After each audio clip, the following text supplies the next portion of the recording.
अच्छा, हमारी जिंदगी में सबसे बड़ी चुनौती क्या है? पैसा कमाना या फिर सेहतमंद रहना? शायद नहीं। हमारी सबसे बड़ी चुनौती असल में लोगों से डील करना है। चाहे बात बिजनेस की हो, घर की हो या कहीं की भी। कुछ ऐसे बेसिक प्रिंसिपल्स हैं जो हमारी कामयाबी और खुशी दोनों को पूरी तरह से बदल सकते हैं। तो चलिए सीधे मुद्दे पर आते हैं। कार्नेगी फाउंडेशन की एक रिसर्च एक बड़ी ही हैरान करने वाली बात बताती है। हमारी जो फाइनेंशियल सक्सेस है ना, उसमें टेक्निकल नॉलेज का हाथ सिर्फ 15% होता है। तो फिर बाकी का 85% कहाँ से आता है? वो आता है ह्यूमन इंजीनियरिंग से, मतलब लोगों के साथ डील करने की कला से। जी हाँ, पूरे 85%। तो यहीं पर एक बड़ी पहेली सामने आती है। अगर लोगों के साथ डील करने का स्किल इतना ज्यादा जरूरी है, तो हम इसमें इतने बुरे क्यों हैं? ऐसा क्यों होता है कि हमारे जो नेचुरल तरीके हैं वो अक्सर हमें फेल कर देते हैं? यही वो 85% वाली प्रॉब्लम है जिसे हम आज समझने की कोशिश करेंगे। जरा ये सुनिए। ये शब्द अमेरिका के सबसे कुख्यात गैंगस्टर अल कपून के हैं। वो सच में खुद को एक भला आदमी मानता था, जिसे लोगों ने गलत समझा। ये कड़वी लेकिन सच्ची बात को दिखाता है।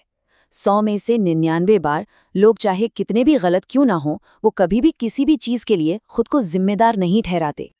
तो इससे एक बात तो साफ हो जाती है, किसी का बर्ताव बदलने के लिए आलोचना करना सबसे बेकार तरीका है। ये बेकार इसलिए है क्योंकि जैसे ही आप किसी की आलोचना करते हैं, वो तुरंत डिफेंसिव हो जाता है। ये खतरनाक भी है क्योंकि ये सीधे किसी के आत्मसम्मान पर चोट करता है और मन में नाराजगी भर देता है। और सबसे बड़ी बात, इससे कभी भी कोई पक्का बदलाव नहीं आता। पता है, अब्राहम लिंकन ने भी ये सबक बड़ी मुश्किल से सीखा था। जब वो जवान थे तो अपने विरोधियों का सरेआम मजाक उड़ाते थे। बात 1842 की है, जब एक राजनेता का मजाक उड़ाने पर उन्हें जानलेवा लड़ाई मतलब एक ड्यूअल का चैलेंज मिल गया। वो बाल बाल बचे थे। बस उस एक घटना ने उन्हें हमेशा के लिए बदल दिया और उन्होंने आलोचना करना ही छोड़ दिया। और यही सबक आगे चलकर उनकी प्रेसिडेंसी में बहुत काम आया। तो ठीक है, अगर आलोचना काम नहीं करती, तो फिर क्या करता है? वो कौन सी एक चीज है जो असल में किसी इंसान को कोई काम करने के लिए मोटिवेट करती है? वो है महत्वपूर्ण महसूस करने की इच्छा। ये इंसान के स्वभाव की सबसे गहरी, सबसे अंदरूनी इच्छा है। ये सिर्फ एक चाहत नहीं, बल्कि एक भूख है। तारीफ पाने की एक ऐसी तलब जो हमें जानवरों से अलग बनाती है। सच तो यह है कि इसी एक इच्छा ने पूरी की पूरी सभ्यता को जन्म दिया है। इसे समझना ही लोगों से जुड़ने की असली चाबी है। लेकिन एक मिनट, यहाँ एक बहुत बड़ा लेकिन है। सच्ची तारीफ और झूठी चापलूसी में जमीन आसमान का फर्क है। तारीफ दिल से निकलती है, जबकि चापलूसी सिर्फ जुबान से। तारीफ निस्वार्थ होती है, चापलूसी स्वार्थी। हर किसी को सच्ची प्रशंसा चाहिए, पर झूठी चापलूसी को हर कोई दूर से ही पहचान लेता है और उससे नफरत करता है। 20वीं सदी के शुरुआत की बात है। एंड्रू कार्नेगी नाम के एक उद्योगपति चार्ल्स श्वाब नाम के एक आदमी को सालाना 10 लाख डॉलर की सैलरी देते थे। आज के हिसाब से ये करोड़ों रुपए होंगे। सोचिए जरा, ऐसा कौन सा स्किल हो सकता है जिसकी कीमत इतनी ज्यादा थी? तो ये था चार्ल्स श्वाब का राज। उन्होंने खुद कहा था कि उनकी असली कीमत स्टील बनाने की जानकारी में नहीं, बल्कि लोगों के अंदर जोश भरने की कला में थी। वो मानते थे कि किसी भी इंसान के अंदर की सबसे अच्छी बात को बाहर लाने का एक ही तरीका है, उसकी तारीफ करना और उसे हिम्मत देना। तो इन सब बातों को अपनी जिंदगी में कैसे इस्तेमाल करें? चलिए अब कुछ ऐसी प्रैक्टिकल टेक्निक्स को समझते हैं जो इन्हीं दो बेसिक आइडिया पर टिकी हैं: आलोचना से बचना और सच्ची तारीफ करना। किसी पर भी असर डालने का एक सुनहरा नियम है, और वो ये है कि हमेशा उस इंसान के फायदे की बात करें, अपने नहीं। इस दुनिया में किसी को भी प्रभावित करने का बस एक ही तरीका है। पहले ये पता लगाओ कि सामने वाला क्या चाहता है और फिर उसे ये दिखाओ कि वो उसे कैसे हासिल कर सकता है। डेल कार्नेगी इसे समझाने के लिए एक बड़ा मज़ेदार उदाहरण देते थे।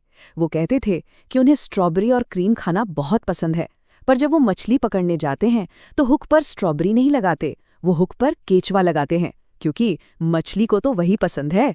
किसी और को अपनी बात मनवाने के लिए अपनी पसंद का चारा डालना बिल्कुल बेवकूफ़ी है। तो कुछ बहुत ही ज़रूरी बातें हैं। एक अच्छे सुनने वाले बने, लोगों को अपने बारे में बात करने के लिए बढ़ावा दें। हमेशा सामने वाले के फायदे के हिसाब से बात करें, उनके अंदर उस चीज़ को पाने की ज़बरदस्त इच्छा जगाएं जो आप चाहते हैं कि वो करें। और सबसे ज़रूरी, उन्हें हमेशा ईमानदारी से खास महसूस कराएं। चलिए चार्ल्स श्वैब की उस कहानी पर वापस चलते हैं। एक बार वो एक स्टील मिल गए जो अच्छा काम नहीं कर रही थी। उन्होंने दिन की शिफ्ट के लोगों से पूछा कि उन्होंने स्टील की कितनी खेप बनाई। जवाब मिला 6। शाब ने बिना एक शब्द कहे जमीन पर चौक से एक बड़ा सा 6 लिखा और चले गए। जब रात की शिफ्ट काम पर आई तो उन्होंने वो 6 देखा और पूछा इसका क्या मतलब है। उन्हें बताया गया कि ये दिन वाली शिफ्ट का स्कोर है। बस उन्होंने उस 6 को मिटाया और उसकी जगह एक बड़ा सा 7 लिख दिया। अगली सुबह जब दिन की शिफ्ट ने वो 7 देखा तो उनमें एक नया जोश भर गया। उस रात जब वो काम खत्म करके निकले तो उन्होंने जमीन पर एक बहुत बड़ा 10 छोड़ा था।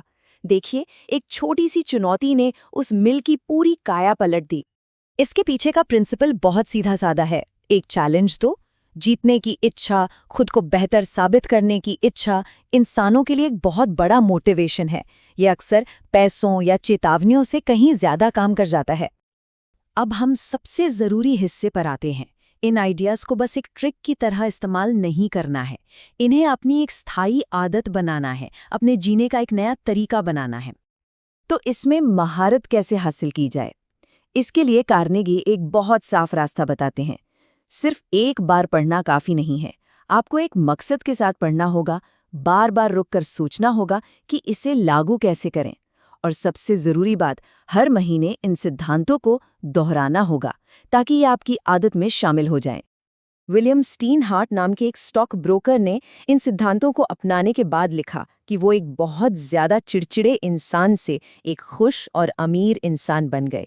उन्होंने कहा कि उनकी जिंदगी में सचमुच क्रांति आ गई है और अब वो दोस्ती और खुशी में अमीर हैं और असल में तो बस यही चीजें मायने रखती हैं। ये सारी बातें हमें एक आखिरी सवाल पर ले आती हैं।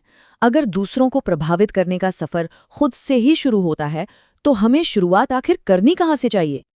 इसका जवाब शायद कन्फ्यूशियस ने सदियों पहले दे दिया था। उन्होंने कहा था, अपने पड़ोसी की छत पर पड़ी बर्फ की शिकायत मत करो जब तुम्हारी अपनी दहलीज ही साफ न हो। दूसरों को बदलने, उन्हें प्रभावित करने या उन्हें सुधारने की कोई भी कोशिश हमेशा हमेशा खुद को सुधारने से शुरू होनी चाहिए। और शायद यही सबसे बड़ा रहस्य है।